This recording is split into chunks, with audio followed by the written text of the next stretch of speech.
Auzubillahimineşşeytanirracim. Bismillahirrahmanirrahim. Urmattуу момун musulmanдар, бүгүн мен сиздер менен эс тутуу жөнүндө сүйлөшкүм келип атат. Мусулман үчүн эс тутум Аллахтын берген ырыскысы, аны сактап, өнүктүрүү керек экен бардык момун мусулмандар билесиздер. Эгер адам машыкпаса, үйрөнгөнүн кайталабаса, аракет кылбаса, эс тутуму начарлайт. Аллах Таала Майда сүрөсүнүн 7-аятында зикир кылууну жана эскертүүнү көп жолу эскертип кеткен момун мусулмандарга. Аузубиллахиминешшейтанирражим. Бисмиллахиррахманиррахим.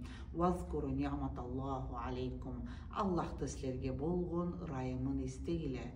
Эс тутум сөз менен эмес, үзгүлтүксүз амал менен бекемделет, аны баарыбыз билебиз.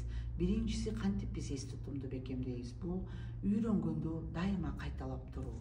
Экинчиси бул маанилүүн жазып алуу, эстеп калыш үчүн маанилүү нерселерди. Үчүнчүсү окуу жана ой жүгүртүү. Окуган нерсеңиздерди отуруп алып ой жүгүртүңүздөр. Төртүнчүсү жүрөктө пайдасыз нерседен тазалоо. Ошондо гана эсимде калсын деген каалоо амалга айланат. Урматтуу момун мусулмандар, дуа кылып ушул 4 нерсени дайыма аткарыңыздар. Саламу алейкум ва рахматуллахи ва баракатух.